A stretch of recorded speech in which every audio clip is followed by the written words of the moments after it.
Hello, friends. Welcome to day 22 of NaPoWriMo 2021.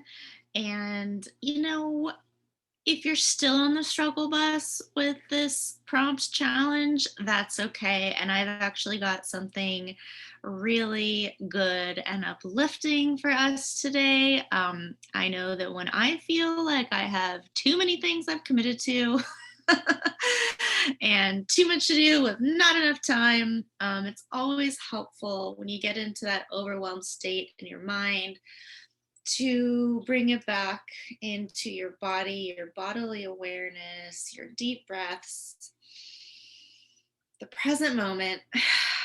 So I've got a prompt really designed to get us to that space of gratitude in our bodies today. So let me go ahead and pull up Ode to My Socks by Pablo Neruda. Maru Mori brought me a pair of socks, which she knitted herself with her sheep herder's hands, 2 socks as soft as rabbits. I slipped my feet into them as though into 2 cases knitted with threads of twilight and goatskin. Violent socks. My feet were 2 fish made of wool, 2 long sharks, sea blue, shot through by 1 golden thread, 2 immense blackbirds, 2 cannons. My feet were honored in this way by these heavenly socks. They were so handsome. For the first time, my feet seemed to me unacceptable, like 2 decrepit firemen unworthy of that woven fire, of those glowing socks. Nevertheless, I resisted the sharp temptation to save them somewhere, as schoolboys keep fireflies, as learned men collect sacred texts. I resisted the mad impulse to put them into a golden cage, and each day give them birdseed and pieces of pink melon.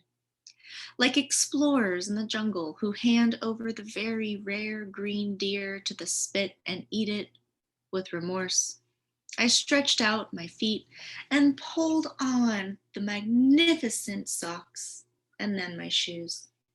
The moral of my ode is this: beauty is twice beauty, and what is good is doubly good when it is a matter of 2 socks made of wool in winter.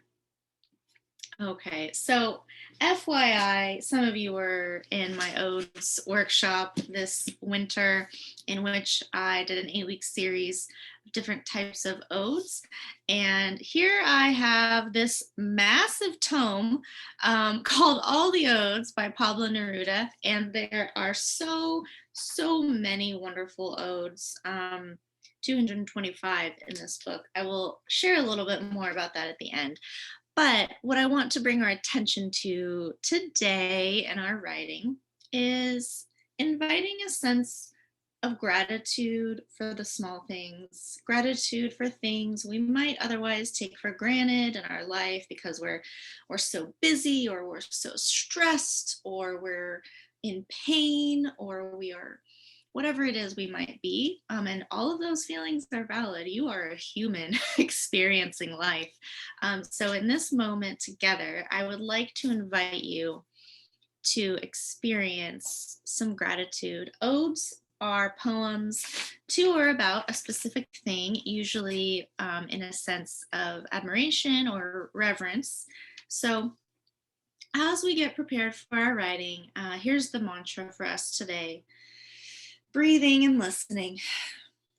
I am here and present with my experiences. I am grounded and open. I have unlimited access to the infinite flow of creativity always around me. Whatever happens on these pages today is what's meant to happen. I'm not judging myself or my writing. I am just writing. I have everything I need to begin already inside of me. Settling in, and I'm ready to write. Alrighty, everyone. So for today's prompt, Ode to My Socks by Pablo Neruda, again, is just one of many, many, many odes that Neruda has written. So first, I would like to invite you to just make a quick list of things you are grateful for. So just with 2 minutes or until you feel done. This can be literally anything. You don't have to follow any kind of category, but it might be fun or helpful to get started to just look around where you are right now. Notice things around you that make your life just easier or better. Everyday things, common things. You may also consider, foods, drinks, people, places, animals, whatever comes to mind. First thought on the page and then meet back and enjoy it. Enjoy, inviting a sense of gratitude. Okay, so here's the next quick right, which is just to now choose one thing from your list and focus in on it. Because part of writing odes is getting really particular with your details. So write down as many qualities or characteristics, descriptors that you can think of for this thing. If you're looking at it in front of you, describe it. If you're just thinking about it, same. And and for example, all of the things we practice in poetry, the five senses, what does it look like, feel like, touch, or sorry, feel like, smell like, sound like, etc. Colors, shapes, locations, just whatever you comes to mind.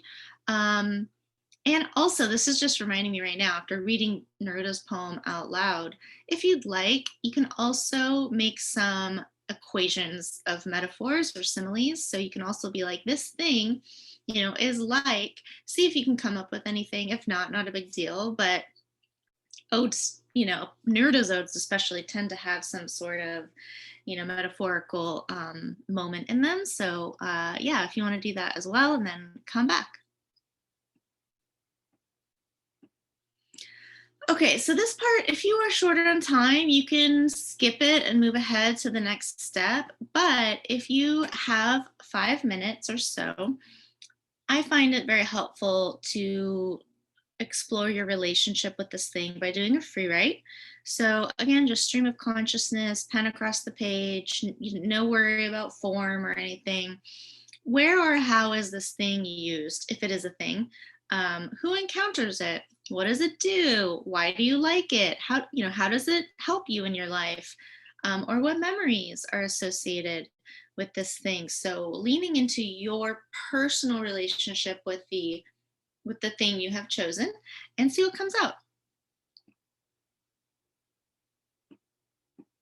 Okay, putting it all together as you might have expected, I am prompting you to write an ode to your chosen thing. So again, an ode is a poem to or about a specific thing. So you can write the poem like addressing your thing, or it can just be about it. And it's appreciation, it's admiration, it's reverence, it's you telling the world on your page why this thing is so amazing, it's the best. A lot of times in poetry, understatement is a great tool, and in odes, hey, full permission to go overstatement, because it's sort of like embracing the tension between opposites. If you're talking about a small tiny thing like a sock, in Neruda's poem, it's fun to go the opposite direction and write really, really big comparisons for this tiny little thing.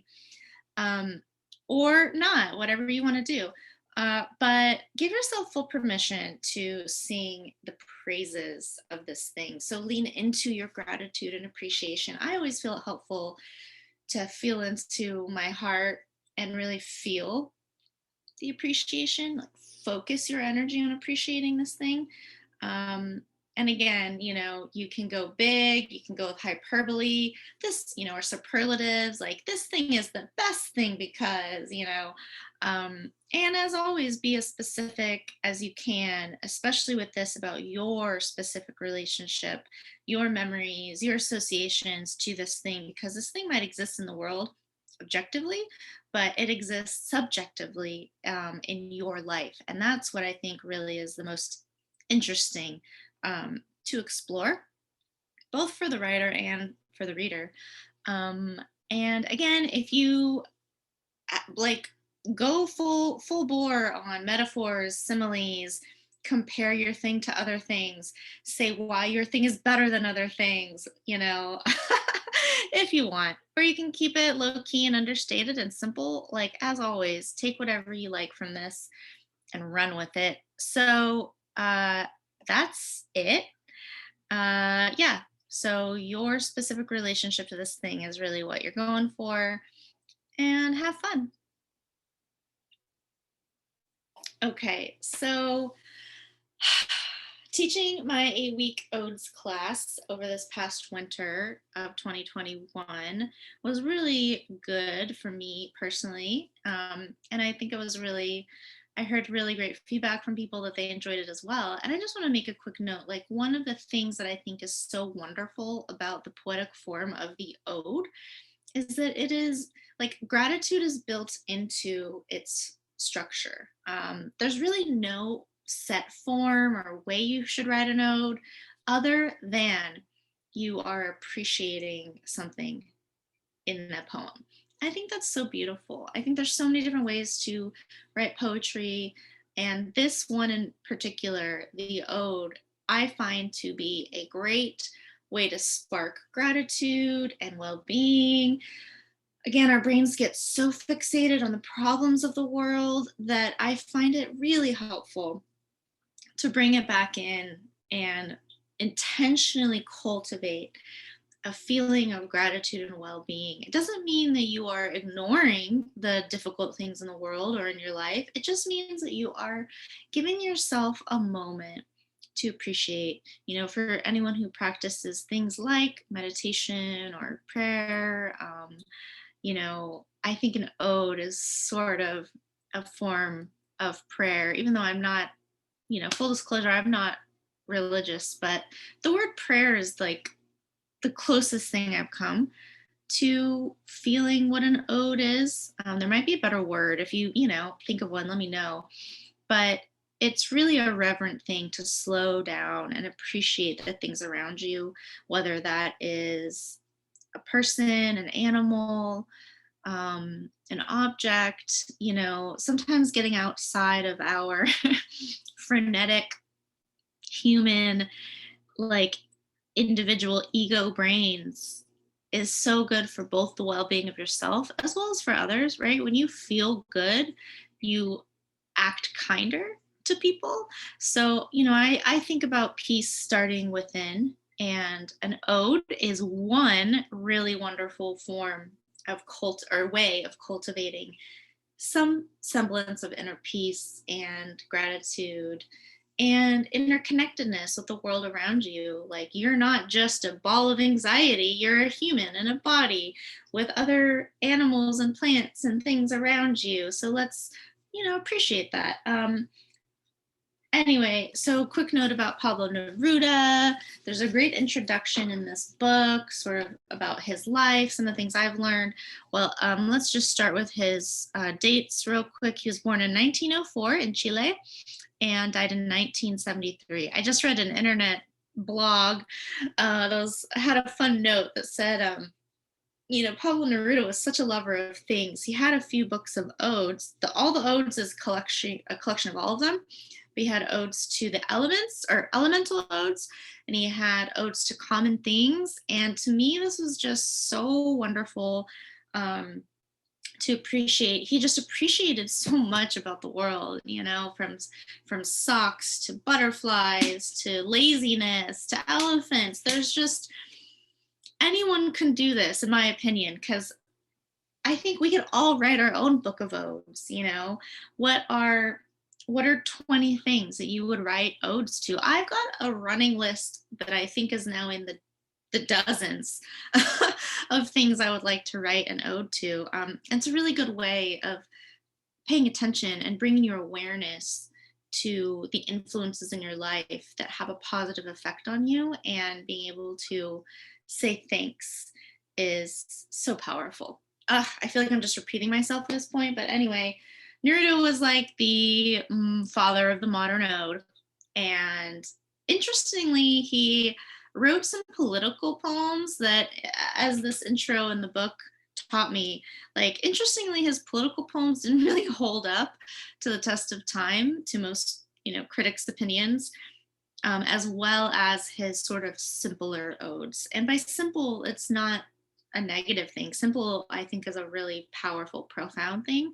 I think wool socks can be thought of as very simple, right? But when you go back into thinking about your things around you very deeply, your wool socks were created out of, wool, which was from an animal, which was woven together, or in these days and this day and age, I don't know, like processed somehow. I don't really know, right? But that's another thing of like, how did our things get to us? What was the process that had to happen? Where did our things come from? And this way of thinking, I believe, is so necessary to healing the disconnection in our modern age from the natural world. And as today is Earth Day, just to bring that moment in, we are so connected to the natural environment around us, even when it feels very distant. If we're in a city, if we are staring at our computer screens all day, it's still there. We're not separate. The illusion is that we are separate.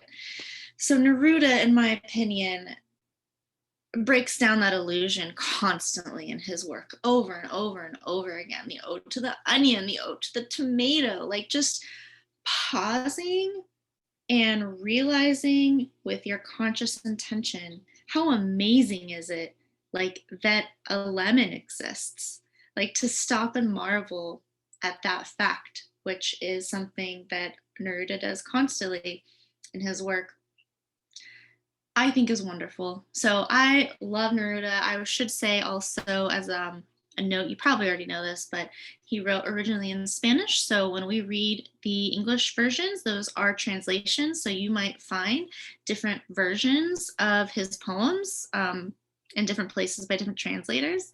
So I think that's it. I hope you enjoyed this. Gratitude, gratitude, gratitude. All right. Wishing you a full heart for the rest of your day. Thank you.